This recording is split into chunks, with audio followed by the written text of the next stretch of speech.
सभी इज्जत मुआब साथी, बहुत सीनियर साथी हमारे यहाँ बीच में मौजूद हैं।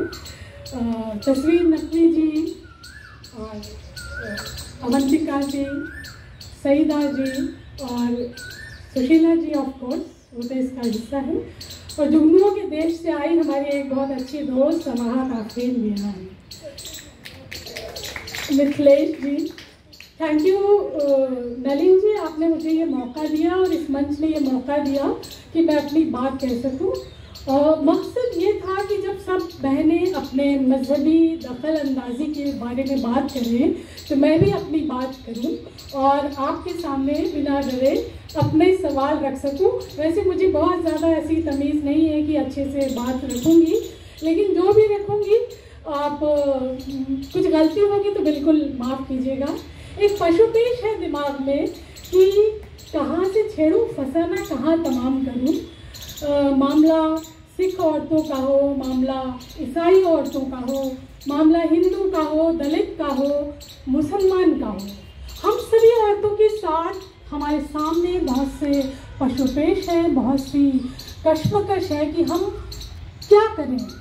और मैं ये समझती हूँ कि एक मुसलमान औरत होने के नाते हम तो ये कह सकते हैं कि ना हमें खुदा ही मिला ना विसाले सनम। हम इधर जाते हैं तो भी हमारे लिए मुश्किल है, हम इधर जाते हैं तो भी हमारे लिए मुश्किल है। अब ये कि उन मुश्किलों में कुछ आपके सामने रखने का इरादा कर रही हूँ कि कुछ बातें आपके सामने रखूं। और जैसे जो गुरजीत जी के मन में डर था कि मैं कुछ बोलूं और कहीं आसपास कोई गुरुद्वारा हो और मेरे ऊपर कुछ करे ना अटैक, तो मुझे भी ये डर है कि मैं बोलूं तो कहीं कोई ऐसा मौलवी साहब कोई मस्जिद से आए लोग कहीं मेरे ऊपर भी कुछ ना अटैक करें। एनीवे देखा जाएगा, क्योंकि हम मधु जी के ऑफिस में बैठे इसलिए डरना नहीं है। देखिए, मसले बहुत अजीब है। जब हम कहते हैं कि हमारे साथ क्या हो रहा है, तो आप देखिए सरकारें हमारे साथ, जब मैं हमारे कह रही हूँ तो इस वक्त इस क्षण मेरी मुराद खाली मुसलमान से है। हमारे साथ क्या नज़रिया है सरकार का। एक तरफ आप देखिए कि मैं कुछ बयानात का जिक्र करती हूँ जो आपने खुद सुने हैं, जो मेरी बातें वो रिकॉर्ड पे हैं, बातें मेरी अपनी बातें नहीं हैं। इनकी औरतों को कब्रों से निकाल के उनका बलात्कार करें, ये स्टेटमेंट आप जानते हैं किसने दिया है? हमारे प्रदेश के जो सदर हैं उनका ये स्टेटमेंट है। ये औरतें घर में बैठी हैं और इनके पास बच्चा पैदा करने के अलावा और क्या है? मियां रजाई में बीवी चौराहे पर जब एनआरसी मूवमेंट हो रहा था तो हमारे इज्जत मुआब स्टेट के सदर ने ये बयान दिया था। ऐसे एक बयान नहीं है। हम दो, हमारे दो, वो 5, उनके 25, 1 और 1 + 2 बराबर विवाह, 1 + 1 बराबर 11 निकाह। ये स्टेटमेंट रिकॉर्डेड है हिंदू जागरण मंच पे। तो मेरा कहने का मकसद ये नहीं है कि किसी एक कौम को मैं निशाना बनाऊं, लेकिन जो हमारा दौर है, जिस दौर में हम जी रहे हैं, उसकी तो एक झलक आपके सामने रखनी ज़रूरी है। अभी कल आप देखिए हेमंत बिस्व शर्मा ने आसाम में क्या कहा, सब मदरसे में बंद कर दूंगा। अरे पहले स्कूल तो खोलो। जो गरीब औरतें, गरीब लड़कियां उन मदरसों में जाती हैं, उनको आप बंद तो करने का फरमान दे रहे हैं, लेकिन वो पढ़ेंगी कहाँ? आपने इसके बारे में कुछ सोचा? आप असम में अचानक एक रात उठते हैं और एक बिल्कुल अनाउंसमेंट कर देते हैं कि बाल विवाह पे रोक लगाई जाए और उनके खिलाफ FIR हो। ये किसको निशाना था?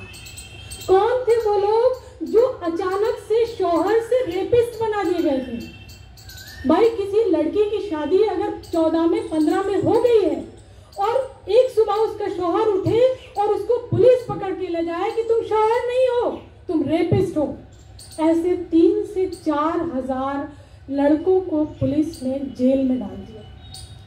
ये निशाना किस पे था? क्योंकि मुस्लिम में एज ऑफ मैरिज अभी क्लियर नहीं है, प्यूबर्टी है एज ऑफ मैरिज।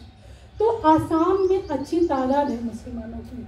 आपने सुबह उठते ही फरमान जारी कर दिया कि FIR करेंगे, उन लोगों को कुछ मालूम नहीं था हमारे पास पुलिस क्यों आ रही है। सुबह आ रही है, दरवाजा खटखटा रही है, उनके शौहरों को ले जा रही है और उनके खिलाफ FIR करके उनको जेल में डाल रही है। तो हम किस जमहूरियत में रह रहे हैं, हमें तो सोचना पड़ेगा। कहाँ है वो जमहूरियत? एक बरेली की एक टीचर नाहिद सिद्दीकी अपने स्कूल में एक प्रेयर कराती हैं, लब पे आती है दुआ बन के तमन्ना मेरी, जिंदगी शम्मा की सूरत हो खुदाया मेरी। ये प्रेयर हमने अपने बचपन से सुनी, एक शानदार प्रेयर है। जो हिंदू हैं, मुसलमान हैं, यहाँ बैठे हैं, वो सब जानते हैं इस प्रेयर को, और ये एक बहुत अच्छा मैसेज देने वाली प्रेयर है। ये प्रेयर करवाती है प्रिंसिपल साहिबा, और वहाँ पे पड़ोसी साहब, क्योंकि शायद उनको उर्दू ही समझ में नहीं आई, और हमारी मुस्तैद पुलिस, इस वक्त की मुस्तैद पुलिस नाहिद सिद्दीकी को पकड़ने उनके स्कूल आ गई कि आप लोगों को धार्मिक कर्मकांड सिखा रही है, शांति भंग कर रही है। ये बताइए, हमारे एक दौर के जितने भी बुजुर्ग लोग होंगे, सबको ये प्रेयर आती होगी। आती है कि नहीं आती? कोई अपने दिल पे हाथ रख के कहे कि ये प्रेयर किसने नहीं सुनी है? लब पे आती है दुआ बन के तमन्ना मेरी। आप उनको जेल में डाल देते हैं। बिल्किस के बलात्कारियों को आप माला पहनाते हैं और उनका महिमा मंडन करते हैं। बिल्किस का जिसने बलात्कार किया वो बलात्कारी नहीं थे, वो संस्कारी थे।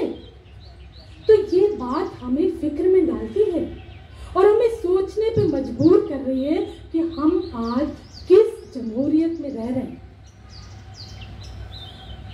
आप शादी करके हिंदू हो जाओ तो आपके घर वापसी, और हम मुसलमान हो जाएं तो हमारे लिए सलाख है, और हम मुसलमान हो जाएं तो हमें कहा जाए आपके पोस्टर चौराहों पे चस्पा किए जाएंगे, राम नाम सत्य किया जाएगा आपका। ये मैं नहीं कह रही हूँ, ये योगी साहब कह रहे हैं। आपको यकीन ना हो, ये सारे रिकॉर्ड आप निकाल के चेक कर लीजिए। जब हमारे प्रदेश का एक सदर हमारा राम नाम सत्य करने को खड़ा है, नौकरियों में हमारी जगह सिमटती जा रही है, आपका नाम मुसलमान हो, आपका टैलेंट धरा रह जाएगा। कौन हो आप? कोई नहीं सुनता आपको। हम लोग कितना भी बोले बेकार हैं, बिल्कुल आज के दौर में बेकार हैं, कोई नहीं सुनने वाला हमारा। वो शय कौन देगा? इस प्रदेश का मुख्यमंत्री, इस देश की सरकार दे रही है शय, और तभी वो गुंडे छोड़ देती है कि कोई शादी करे तो उसका पीछा करो, कोई प्रेम करे तो उसका पीछा करो। तुम बताओगे कि कोई हिंदू से प्रेम करे कि ईसाई से करे कि मुसलमान से करे? मतलब ऐसा गजब हम लोगों ने अपने इतिहास में कभी देखा नहीं था। हमसे जो बहुत बड़े लोग हैं उन लोगों ने भी शायद कभी देखा नहीं होगा कि प्रेम करने के पहले हम एक बायोडेटा बनाएंगे। हेलो मिस्टर, तुम क्या जात है तुम्हारी, क्या धर्म है तुम्हारा, उसके बाद मुझे तुमसे प्यार हो गया है। ऐसा मुमकिन है? लड़कियां ये हंस रही हैं, बताइए ये मुमकिन है इस देश में? लेकिन जिस तरह से धर्मांतरण का कानून लाया गया और उसमें भी किसी कौम को निशाना बनाया गया, तो वो फिक्र तो पैदा ही करता है। वो फिक्र पैदा करता है कि हम जिसका बराबर का कंट्रीब्यूशन है इस देश में, क्या वो इस देश का अब नागरिक ही नहीं बचा? हमारी ज़बान खामोश कर दी गई, हमारी आवाज़ें बंद कर दी गई। आप देखिए, मैं अपना पर्सनल उदाहरण दूं तो मैंने टीवी पे जाना बंद कर दिया। मैंने अखबारों में किसी मौलवी के खिलाफ कुछ भी बयान हो उस पर मैं रिएक्शन देना बंद कर दिया, क्योंकि मुझे ये लगता है कि अभी पूरी कौम खतरे में है। मुझे ये लगता है कि अभी सिर्फ मुसलमान बहनें नहीं, सेक्युलर लोग नहीं, पूरी कौम खतरे में है। तो ऐसे स्टेटमेंट से क्यों ना बचा जाए? मैं नहीं चाहती हूँ। इतने फ़ोन आते और चाहते वो लोग हैं कि आप मुसलमानों एक आग लगाओ जोर से, और ताकि हम मुसलमान भाइयों को पीटे, और वो आग देखना चाहते हैं। लेकिन हमारे सामने सवाल है कि वो अगर शोएब हो तो भी पिटेंगे, वो नाइश हो तो भी पिटेंगी, वो नगीना हो तो भी पिटेंगी, वो समाज हो तो भी पिटेंगे। तो हमको ये सोचना पड़ेगा। तो हमने एक फैसला लिया, हमने कहा कि नहीं, अभी हम किसी भी तरह का कोई बयान नहीं देंगे। ये एक बात थी। और हमने सोचा कि हम अपने सभी मुसलमान भाइयों के साथ शाना बशाना खड़े होंगे। कोई भी काम होगा, कोई भी ज़रूरत होगी, हम लोग इस देश के नागरिक होने के नाते, एक बड़ी माइनॉरिटी होने के नाते साथ होंगे। बिल्कुल हम साथ हैं। लेकिन हमारी किस्मत इतनी अच्छी नहीं है ना। और उसके बाद हमारे साथ और क्या होता है, हम तो पूरा साथ देने को तैयार होते हैं, बयान उस तरह के देते हैं कि हमारे तमाम साथियों को इसका फ़ायदा मिले। लेकिन जब 3 तलाक की बात आती है तो हमारे कौम के लोग, हमारे कौम के रहनुमा, हम लोग के खिलाफ कोई ऐसी भद्दी बुरी टिप्पणी बची नहीं है जो ना करते रहे। कोई ऐसी गाली नहीं होगी जो मैंने फ़ोन उठा के अपने कान में नहीं सुनी होगी बड़े से बड़े मौलवी से। मैं क्या नाम लूँ उनका। शायद हम आपको समझ रहे हैं कि बुरा वक्त आपके ऊपर भी है, बुरा वक्त हमारे ऊपर भी है, बुरा वक्त इस देश में सेक्युलरिज्म की आवाज़ उठाने वाले हर शख्स के ऊपर है। लेकिन अब एक तरफ अगर स्टेट हमारे साथ नहीं खड़ा होता तो दूसरी तरफ हमारी बदकिस्मती है कि हमारी कौम के लोग भी हमारे साथ नहीं खड़े होते। फिर वहाँ हम औरतें अकेला महसूस करते हैं कि आप हमको गाली दोगे कि ये बुर्का नहीं पहनती, इसकी बाजू इतनी छोटी है, ये ऐसी है, ये वैसी है। सभी मुसलमान लड़कियाँ ये बातें जानती हैं। तब सवाल ये आता है, हम करें तो क्या करें, हम क्या करें। आपने हमें नहीं समझा, हम आपको समझना चाह रहे थे। 3 तलाक कुरान में नहीं था। हम लोग आपसे कह रहे थे नहीं है, आप इसके खिलाफ मत ज़्यादा बोलिए, लोट पोट करेंगे, हम तो ज़मीन में लौटेंगे। लेकिन हम कहेंगे कि हमारे इस्लामी शरिया का हिस्सा है, आप इसमें हाथ नहीं लगा सकती। लेकिन औरतें भी कम बेहया नहीं, खूब पढ़ लिख के आ गई मैदान में। कमी आई लेकिन पढ़ लिख के खूब तैयार आ गई कि नहीं भाई, ये तो कुरान में कहीं नहीं लिखा है कि 3 तलाक जो है वो कुरान का हिस्सा है। अब क्या हुआ, 3 तलाक आखिर हम तो गए राहुल गांधी के पास भी डेलीगेशन लेके, हम तो सलमान खुर्शीद जब लॉ मिनिस्टर थे उनके पास भी गए डेलीगेशन लेके कि भाई हम लोग के पास ड्राफ्ट है, हम ठीक ठाक हैं, बहुत बुरे नहीं लोग हैं, काम थोड़ा मोड़ा जानते हैं, आप इस पर चर्चा करिए बैठ के और इसको ख़त्म कर दिया जाए। तो उन लोगों को भी हम ऐसे लगे कि ये पागल टाइप की औरतें कहाँ आए हैं, हमें नहीं सीरियसली सुना गया। उसका खामियाजा हमने भुगता। हमने देखा कि 3 तलाक पे सीना जनी करते हुए हमारे प्रधानमंत्री लाल किले से जो चीखते हैं और कहते हैं कि उनको मुसलमान औरत का बड़ा दर्द है, मुसलमान औरत का दर्द कहते हैं, और उसी दिन सेम डे आप बिल्किस के बलात्कारियों को रिहा करते हैं। तो आप ये समझिए, दर्द तो उनको भी नहीं है, दर्द तो हमारी कौम के लोगों को भी नहीं है, दर्द जो है वो खाली औरत को है। और वो औरत कोई भी हो, किसी भी मजहब की हो, वो एक दूसरे के साथ वो बहनापा समझ रही है, वो जान रही है कि हमारे साथ ये गलत हो रहा है। अब क्या हुआ, 3 तलाक तो जैसे तैसे निपटा। हालांकि कानून उन्होंने अच्छा नहीं बनाया, बहुत बड़ी बड़ी बातें कर रहे थे, कानून में बहुत से फ्लॉज लेके चले आए, जो कोई बहुत अच्छी बात नहीं है। अब क्या हुआ कि अगर आप लोग ये देखते हैं कि एक बुरा दौर चल रहा है, हमें अपनी बहनों का भी साथ देना है, तो आपने एक चोर दरवाज़ा खोल दिया, एक चोर दरवाज़ा खोला जिससे आप तलाक़े एहसन और तलाक़े हसन के ज़रिए घुस गए।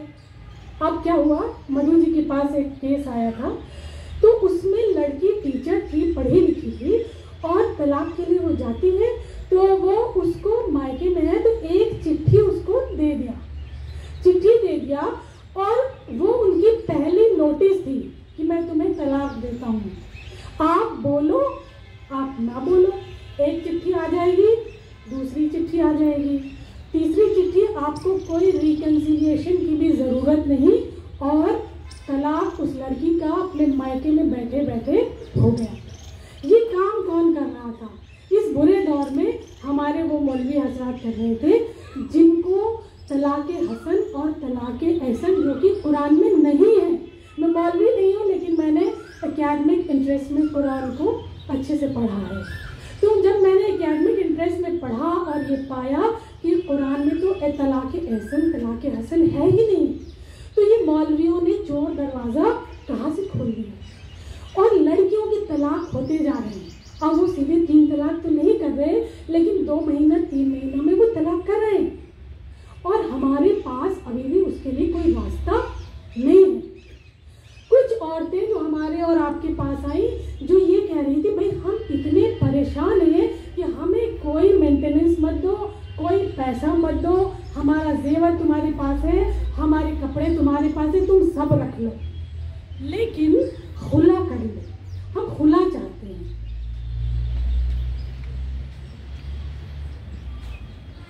वो लड़कियां चाहती थी कि हमें खुला देके हमारा छुटकारा हो जाए। अब आप देखिए क्या हुआ। मैं सिर्फ जानकारी के लिए आपके सामने ये बात डाल रही हूँ कि शायद आपको मालूम होगा, नहीं होगा तो 2-4 बातें मैं जोड़ दे रही हूँ कि जब लड़कियाँ खुला के लिए, मैंने आज उस लड़की को बुलाया भी था, वो शायद आए नहीं है, खुला के लिए लड़की पर्सनल लॉ बोर्ड या जो नदवा का ऑफिस है वहाँ गई, तो वो कह रहे हैं कि खुला में शौहर की इजाज़त लेकर आइए, आपको बिना शौहर की इजाज़त के आपको खुला नहीं मिलेगा। जबकि कुरान की 229 एक सूरा है, वो कहती है कि ये औरत का राइट है, वो खुला देके आज़ाद हो सकती है, लेकिन मौलवी कह रहे हैं कि आप अपने शौहर की इजाज़त लाइए, अगर आप इजाज़त नहीं लाएंगी तो आपका खुला नहीं होगा। अब ये बताइए, औरत फंस गई ना, वो तलाक भी नहीं पा सकती है, वो खुला भी नहीं पा सकती है, वो क्या करेगी? और ये प्रावधान कुरान में नहीं है, लेकिन कुरान के हिसाब से नहीं है, पर ये कहाँ से आ गया? मैं आपको 1946 का एक खुला दिखाती हूँ। आज मेरे पास बहुत दस्तावेज, ये मैं आपको दिखा रही हूँ। ये 1946 का एक खुलानामा है जो सीतापुर, मैंने बड़ी मेहनत से ये सब निकाला है, जो सीतापुर की एक महिला ने 1946 में 8 आने के स्टैम्प पेपर पर विक्टोरिया के ज़माने में अपने शौहर को दिया था। ये उर्दू में है। इसमें वो लिखती है कि मैं तुम्हारी ज़ौजियत में नहीं रहना चाहती और मैं खुला देके अलग हो रही हूँ, और ये एक्सेप्ट हुआ है, ये गवर्नमेंट डॉक्यूमेंट है, देख लीजिए। और ये खुला हुआ और वो औरत अलग हो गई, लेकिन कोई सवाल नहीं उठा, क्योंकि खुला औरत का राइट है, इस पर कुरान नहीं हुआ। और 46 में ये होता है, 48 में होता है, 80 के दशक में भी होता है। फिर सडनली ऐसा क्या हो जाता है कि खुला औरत लेना इतना दुश्वार है कि वो खुला नहीं हासिल कर सकती। अभी 5 फरवरी को मद्रास हाई कोर्ट का एक बहुत अच्छा जजमेंट आया, जिसमें कोर्ट ने कहा कि ऐसे कोई भी लोग जो इस तरह के खुला, तलाक एहसान जारी कर रहे हैं, उनके सारे प्रमाण पत्र अमान्य होंगे। मैं बहुत खुश हुई इस बात से कि ये होना बहुत ज़रूरी है, नहीं तो कोई भी बैठा कुछ घसीटा लिखा ले जाओ, अपना तलाकनामा ले जाओ, अपना खुला ले जाओ, अपना तलाक एहसान ले जाओ। ये है मतलब जब आप औरत की ज़िंदगी के बारे में बात करेंगे तो उसकी तकलीफ़ों को आप नज़रअंदाज नहीं कर सकते। तो ये चीज़ें वो डॉक्यूमेंट है जो आपको तब मिलेगा, लेकिन हमारे यहाँ ये एक मुश्किल चीज़ बन गया। इसके बाद आप देखिए, हलाला का जिक्र कुरान में नहीं है, हलाला का जिक्र कुरान में नहीं है, लेकिन इन्फोर्समेंट है, चलन में है। और ये आपको औरंगजेब के पीरियड के पहले आप चले जाइए, आपको कहीं नहीं मिलता, कहीं नहीं मिलता। इंडिया और पाकिस्तान के अलावा कहीं नहीं मिलता। ब्रिटेन में बहुत से मामले हैं, लेकिन वो सभी लोग या भारतीय थे या तो वो पाकिस्तानी थे। और जब हलाला का जिक्र ही नहीं है, आज हम लोग ने कितनी लड़कियों को देखा है, थोड़ा सा खुरेदिए उनका हलाला हुआ है, अगर तलाक हो गया वो वापस रिकन्सिलिएशन करना चाहते हैं तो उनका हलाला हुआ। मैं पूरे विश्वास से और पूरी जिम्मेदारी से आपको ये बात कह रही हूँ कि जिन औरतों के साथ ऐसा हुआ, आप उनको जरा सा खुरेद के देखिए, अगर वो वापस शादी में आई, उनका 100% हलाला हुआ। ये मिडिल क्लास में भी है, ये लोअर क्लास में भी है, ये अपर क्लास में भी है। जब अदनान सामी ने सबा गलादरी के साथ रिश्ते खराब हुए, उनका तलाक हुआ, फिर वो वापस साथ रहने आए, तो फिर से उनका ताल्लुकात खराब हुआ, तो अदनान सामी ने सबा गलादरी से कहा कि तुम्हें हलाला करना होगा। हलाला पे एक बहुत अच्छी किताब टाइम्स ऑफ इंडिया के एक पुराने पत्रकार थे मुजीबुर रहमान, उन्होंने लिखी है, बहुत शानदार किताब है। और वो किताब बताती है कि आज भी एडवर्टीजमेंट चल रहा है, आप अल्लाह की राह में नेक काम करना चाहते हैं, मुझसे संपर्क कीजिए, मैं हलाला करना चाहता हूँ, मैं अल्लाह के लिए आपके लिए हाजिर हूँ, मैं पैसे भी ले लूँगा और 10-10 हज़ार रुपये मिलेंगे। ऐसे भी केसेस हैं। हाशमी यहाँ बैठी हुई है, हम लोग साथ थे, हमने कितने मामलों में इंटरवीन किया है और औरतों के हलाले के केस इकट्ठा किए। मतलब उसको ये अल्लाह का काम बता दिया, कैसे ये अल्लाह का काम हो गया। तो हमारे लोगों ने भी हमारे साथ बहुत नाइंसाफियाँ की हैं और उन लोगों ने भी की है जिनके ऊपर हमारी ज़िंदगी बचाने की जिम्मेदारी थी। हमारे यहाँ पर्सनल लॉ बोर्ड एक है जो वो अपने आप को देश का सबसे बड़ा रहनुमा मानते हैं मुसलमानों का, वैसे वो है कुछ भी नहीं, जोकरों का एक संगठन है। उन्होंने एक उनके साथ काम करते थे, उनका नाम था सलमान नदवी। इसमें पढ़े लिखे बहुत से लोग बैठे हैं, सलमान नदवी को जानते होंगे। सलमान नदवी उस संगठन के महत्वपूर्ण सदस्य हैं और सलमान नदवी ने एक चिट्ठी लिखी। सलमान नदवी ने एक चिट्ठी लिखी, किसको लिखी आप सोच के दहल जाएंगे कि वो लखनऊ में बैठा पर्सनल लॉ बोर्ड का एक मेंबर एक चिट्ठी लिख रहा है बगदादी को, ISI चीफ बगदादी को वो चिट्ठी लिख रहा है।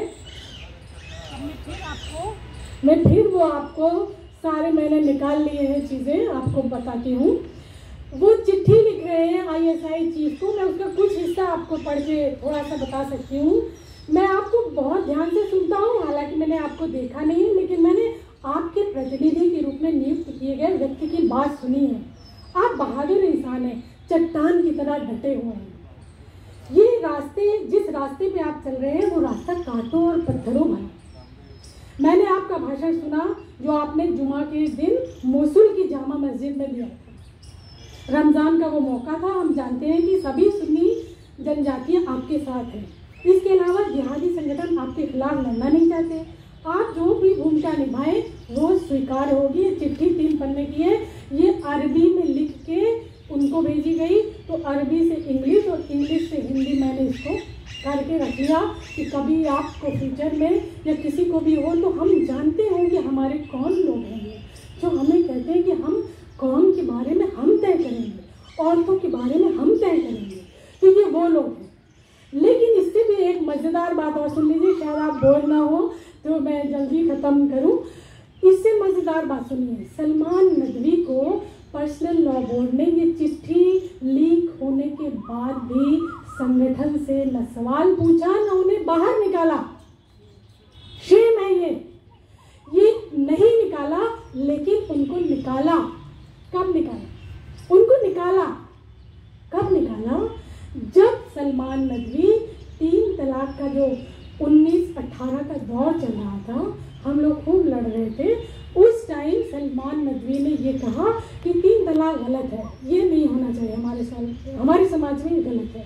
वो पर्सनल लॉ बोर्ड कह रहा था 3 तलाक इस्लामी शरिया का हिस्सा है। उस वक्त उन्होंने सलमान नदवी को निकाल बाहर कर दिया, समझे आप? तब उन्होंने उनको निकाल के बाहर कर दिया। सलमान नदवी अभी उसका पार्ट नहीं है। तो ये मैं आपके जहन में डाल रही हूँ कि हम औरतें, हमें खुदा भी नहीं मिला, हमें रिसाले सनम भी नहीं मिला और हम इसी तरह जी रहे हैं। एक निकाहनामा भी आप देखिए, मेरे हाथ में जैसे कभी कभी बस में बेचने वाले आते हैं और एक एक चीज़ दिखाते हैं, मैं भी आपको कुछ चीज़ें बार बार दिखा रही हूँ। ये एक निकाहनामा है जिस पे मुसलमान फैमिलीज़ में शादी होती है, ठीक है। ये आप जानते हैं मुसलमान में निकाह एक कॉन्ट्रैक्ट है और कॉन्ट्रैक्ट कोई भी 2 लोग बैठ के बना सकते हैं, लिख सकते हैं, तय कर सकते हैं शर्तें। ये निकाहनामा आप बाज़ार में ख़रीद सकते हैं। ये मैंने नहीं बनाया है, मैंने जो निकाहनामा बनाया था उसमें बहुत इम्पॉर्टेंट बातें लिखी थी जो कुरान के हिसाब से है और जो लड़की लड़का अपना करे, इस पर कोई एतराज़ नहीं, आपका name, father name, daughter name सब कुछ है, कहाँ पता है, किससे शादी हो रही है, ये ऊपर का कॉलम है। आप इसके बाद एक आता है इकरारनामा कि आप किन किन बातों का इकरार करते हैं। उसमें ये निकाहनामा बाज़ार में 20-25 रुपए का मिल जाएगा, आप भी ख़रीद सकते हैं, पढ़ सकते हैं। ये उर्दू में लिखा है, इसलिए मैं आपको पढ़ के थोड़ा सुनाती हूँ 2-4 लाइनें कि क्या मज़ेदार बातें लिखी हैं इकरारनामे में। शौहर पर लाजिम है कि वो ज़ौज के खाने पीने का ख्याल रखे, उसकी ग़िज़ा का भी ख्याल रखे, वो उसे देने का फ़र्ज है। ज़ौजा नफ़क़ा में ग़िज़ा की मांग कर सकती है, लेकिन मकान या ज़ेवर की मांग नहीं कर सकती। और अल्लाह का कानून, कुरान का कानून कहता है कि प्रॉपर्टी राइट औरत को शुरू से है, आज से नहीं है। मुसलमान औरत को प्रॉपर्टी राइट पुराना है। जब तक कि ये चीज़ें उसे हिबाना कर दी जाए। ज़ौजा शौहर की मीरास में ज़मीन में किसी भी तरह का हक नहीं ले सकती, जबकि कुरान कहती है कि औरतों को ज़मीन का हक है। और वो ये कहते हैं कि वो शौहर की इजाज़त के बिना निकाह के बाद घर से बाहर कदम नहीं रख सकती। ये औरत उस पर करार करती, भैया जो दुल्हन बनने में ज़्यादा आप खर्चा करते हैं चूड़ियाँ गहना में, थोड़ा इस पर खर्चा किया करिए दिमाग कि हम किस पे साइन कर रहे हैं, हम अपने शौहर के साथ क्या साइन कर रहे हैं। तो ये है निकाहनामा, ये छपा है, publish by Abbas book agency, Rustam Nagar का है। ऐसा आपको दानिश महल, अमीनाबाद कहीं भी मिल जाएगा, आप पढ़ लीजिए। एक से एक बेवकूफ़ी भरे कॉन्ट्रैक्ट औरत के लिए पहले से बने बनाए तैयार हैं। आप खाली अपने मेहंदी, जूड़े और जेवर के बारे में सोचिए, और बाकी अक्ल की सारी चीज़ें का ठेका मेरे पास है, मैं सोचूंगा, मैं ही बताऊंगा आपको क्या करना है। ये चीज़ें आप देख लीजिए। तो चीज़ें बहुत है हमारे पिटारे में, लेकिन थोड़ा सा उसको सभी में एक दो बात और। अच्छा, तो ये थी एक चीज़ें। और हमारा जो 1937 शरिया एप्लीकेशन एक्ट, में थोड़ा शॉर्ट कर रही हूँ, वो एक्ट एक बेहद खतरनाक, नगीना भी जानती होंगी, बेहद खतरनाक है। उसमें कुछ है ही नहीं, निहायत बोगस कानून है वो, जो कुछ कहता ही नहीं। वो बस कहता है आपको करना है तो आप कर सकते हैं, क्योंकि अंग्रेज़ों का पर्सनल लॉज में कोई इंटरेस्ट नहीं था। आप जैसा भी करो, टेढ़ा तिरछा, उनको मंजूर था। लेकिन जिनके ऊपर फर्क पड़ता था वो कौन के रहनुमा, उन्होंने क्या किया है, बस मैं डॉक्यूमेंट दिखा देती हूँ कि हमारे यहाँ क्या हो गया। ये एक किताब है, इस किताब का नाम है कवानीन इस्लामी, इसको अंग्रेजी में कहते हैं कंपैरियन, सॉरी ये तो उर्दू की मैं सॉरी, ये है मजमुआ कवानीन इस्लामी, यानी कि इस्लाम का कानून। ये किताब में 529 सेक्शंस हैं, 529 दफ़ाएँ हैं, जैसे कि हमारा लॉ बनता है, ये दफ़ा है। ये ज़्यादातर हनफी, हमारे पास क्या है, हनफी का ही ज़्यादा दबाव है ना इंडियन समाज में, हनफी मुसलमानों का। ये उनकी बनाई किताब है जो हमारे हर अदालतों में है। और 37 के बाद जो अप्लाई हुई है वो ये किताब है जिसका नाम है मजमुआ कवानीन इस्लामी। ये किताब कहती है कि अगर सोते में आप तलाक बोलें तो तलाक हो जाएगा, आपने मजाक में बोला तो तलाक हो जाएगा, औरत को कोई हक नहीं है, शौहर की इजाज़त के बिना वो घर से नहीं निकल सकती। ये 529 सेक्शंस हैं इसमें। और ये क्यों हुआ? अगर आप जो हमारे बुजुर्ग थे, जैसे हमारे पुरखिनों की बात करते हैं, जो हमारे पुरखे थे, अगर उन्होंने ये बेवकूफ़ी की चीज़ें लिख के अदालतों में ना पहुंचाई होती तो अदालतों में चीज़ें जाती कैसे, ख़राब चीज़ें जाती कैसे? और अदालतों ने उसको लेके आगे बढ़ा दिया। और आप देखिए लाखों करोड़ों औरतों को घर से बेदखल किया गया। 20-20 साल की शादी, 25-25 साल की शादी, और आपकी रोटी टेढ़ी बनी, आपकी दाल में नमक नहीं, हाथ झाड़ो, घर से अपना झोला उठाओ, चल दो। सुनने में आसान लगता है कि अरे ये तो कौम को निशाना बना रहे, नहीं, अगर आप कहते हैं कि ऐसा कितना हो रहा है, 10% को नंबर निकालिए, 20% का नंबर निकालिए, लाखों लाख करोड़ों औरतें होंगी। तो क्या परसेंटेज में आप कह के अपनी बात को खत्म कर देंगे? ऐसा नहीं हो सकता है। हम जिंदा इंसान हैं। आपने कैसे हमारे बारे में ऐसा तय कर लिया? आपने कैसे कह दिया कि आप हमारे बारे में तय करेंगे सारे कानून? कैसे ऐसा हो सकता है कि एक फादर जिसका बेटा मर जाए तो वो अपने पोते को महजूब कर दे, उसको संपत्ति से बाहर कर दे? ऐसा कैसे हो सकता है? लेकिन ये हमारे कानून में है। तो हमें क्या ज़रूरत है? आज कानून को बदला जाए। लेकिन एक बहस ये चल रही है कि बात में धमकी मिल रही है, ये करो यूसीसी ला देंगे, वो करो यूसीसी ला देंगे। भाई हमें सरकार की धमकियाँ नहीं चाहिए, हम उसको भी गलत मानते हैं। लेकिन बदलाव तो हम चाहते हैं, रिफॉर्म तो हम चाहते हैं। आप हमारे कानून में बदलाव करिए, कांग्रेस करे, लोकल लेवल पे सफाई के लिए मोबिलाइजेशन करे, कम्युनिस्ट पार्टी मोबिलाइजेशन करे। बदलाव तो हम चाहते हैं। हम वो बदलाव नहीं चाहते हैं जो हमारी मौजूदा हुकूमत करना चाहती है, क्योंकि उनकी मंशा पे हमको शक है। वो हमारे लिए कुछ अच्छा करने वाले नहीं हैं, जैसे कि उन्होंने हमारे पिछले कानून में किया। तो सवाल ये है कि जब हमारे पास लिखी हुई चीज़ें ही इस हाल में हैं, तो अप्लाई क्या होगा? जब हम खुला लेना चाहते हैं और खुला के लिए हमें राइट नहीं है, तो औरत क्या करेगी? तड़प के मरेगी, खुदकुशी करेगी, मियाँ के जूते खाती रहेगी, और क्या करेगी वो? अभी खुला सत्र होगा, बहुत सी लड़कियां अपनी बात रखेंगी, आप सुनिएगा ज़रूर उनकी बातों का, उनका दर्द आप सुनिए। ये मेरी बात नहीं है कि जिसको आप कहते तेज तर्रार औरतें, इन लोग को परकटी औरतें, इनको यही सब आता है, ये हम लोग के नाम है। लेकिन हमारी जो मुश्किलें हैं उनका समाधान क्या है? हाँ, आप पढ़े लिखे लोग हैं, हम आपसे पूछना चाहते हैं इसका समाधान क्या है? हमारे पास एक तरफ कुआं है, दूसरी तरफ खाई है, हम क्या करें? हम लॉ को सुधारना चाहते हैं, और अगर ये यूनिफॉर्म सिविल कोड लाए तो सारी कौम की औरतें इसमें बैठ के देश भर में चर्चा चलाएं कि हमें कैसा कानून चाहिए। उसमें आदिवासी औरत भी हो, दलित भी हो, मुसलमान भी हो, हिंदू भी हो, ब्राह्मण भी हो, क्षत्रिय भी हो, सारी औरतें हों।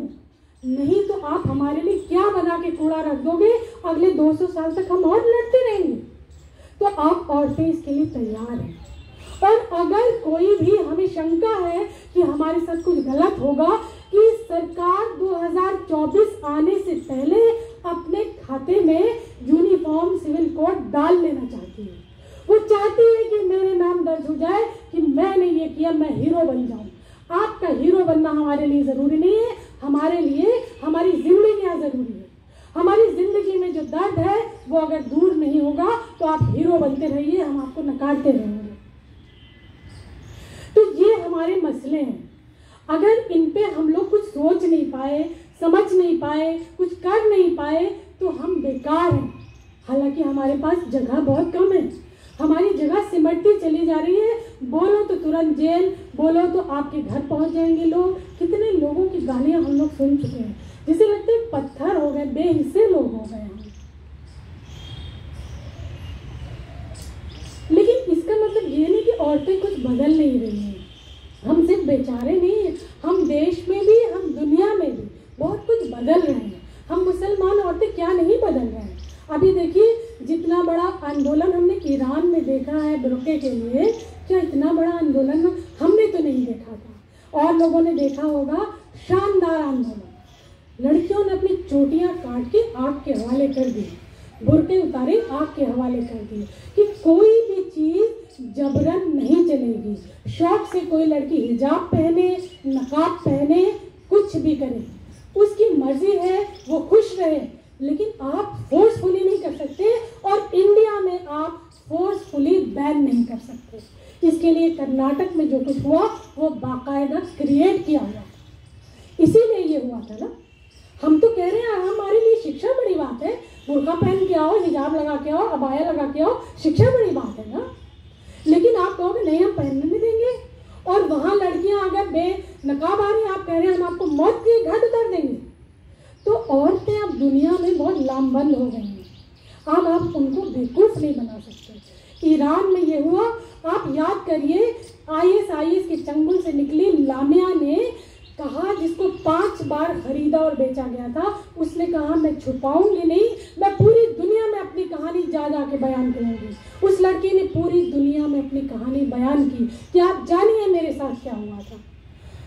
कौन लड़कियां ऐसी हैं जो अपनी इस कहानी को छुपा के रखेंगी? नहीं छुपा के रखेंगी। अगर आपके साथ गलत हो रहा है, आपको कहना पड़ेगा। इतने 45 लगभग साल के बाद इराक में मिस इराक चुनी गई। शमाइल अब्दुल रहमान सामने आ गई, मैं मिस इराक बनूंगी, और वो बन गई। सऊदी अरब में ड्राइविंग अंतिम देश था जिसको ड्राइविंग की इजाज़त मिली, लड़कियां ड्राइविंग करने लगी। वहाँ पे नगर परिषद चुनाव में औरतों को मतलब पहली बार 2015 में वोट डालने और खड़े होने का अधिकार मिला। 224 औरतें जीत गई, 200 से ज़्यादा चुनाव में खड़ी हो गई। तो आपको क्या लगता है कि नहीं होगा? बदलाव औरतें कर रही हैं, आप मौका तो दीजिए। अभी देखिए, पिछले हफ्ते की खबर है, सऊदी अरब में जिस लड़की को एस्ट्रोनॉट बनाया गया, जो जा रही है स्पेस में, रायना रहमानी कुछ ऐसा नाम है उसका, मैं भूल रही हूँ, वो तो जा रही है ना। तो अगर पहले गुनाह था अल्लाह के निगाह में, तो अभी भी तो गुनाह होगा। तो अब कैसे जा रही है? ये मतलब अल्लाह में गुनाह नहीं था, आपकी प्रॉब्लम थी, ये आपने तय कर रखा था। जब दुनिया में थू होने लगी तो आप भी बदलने लगे, फिर तो अल्लाह मियाँ का गुनाह खत्म हो गया आपके ऊपर से। हरियाणा की लड़की मासूम सी कहती है टॉयलेट नहीं तो निकाह नहीं। इसको क्या हम बड़ा बदलाव नहीं मानेंगे? बिल्कुल आंखों में आंखें डाल के बात करती है, क्या ये बड़ा बदलाव नहीं है? ये बहुत बड़ा बदलाव है कि एक नौजवान लड़की उठे और कहे टॉयलेट नहीं तो मैं निकाह नहीं करूँगी। एक नौजवान लड़की ये कहे कि मैं अपनी मर्जी से अपना निकाहनामा ड्राफ्ट करूँगी। तो ये क्या बड़ा बदलाव नहीं है? तो ये सब बातें एक अनोखी बातें लगने लगी समाज में कि ये कौन लड़कियां हैं बोल रही हैं। इमराना का जब मसला हुआ तो हम लोग भी वहाँ पहुँचे, और हम लोगों ने जब तक उसके ससुर को जेल नहीं पहुँचा दिया, हम लोग माने नहीं। और हम होटलों में रहे, छुप के रहे, इलाहाबाद गए, उसकी जमानत रद्द कराई, पर हम माने नहीं। तो हमको गाली तो खाना ही है। क्या हुआ उससे? हम एक औरत गाली खाएंगे ना, लेकिन हमारी तमाम बहनों का फ्यूचर तो सही होगा। तो ये हम औरतों का, ये बहनापे का सवाल है, ये जमहूरियत का सवाल है कि हम जिस देश के नागरिक हैं उसमें बराबर के हैं और शाना बशाना खड़े हैं। हम अपने सवाल भी उठाएंगे, दलित बहनों के, हिंदू बहनों के, ईसाई बहनों के, हम सबके सवाल उठाएंगे, और हम डेमोक्रेसी में बराबर की हिस्सेदारी रखते हैं। ये हम करेंगे, इसके लिए कोई हमें रोक नहीं सकता। रोन सकते हो तुम फूल सारे चमन के, पर बहारों का आना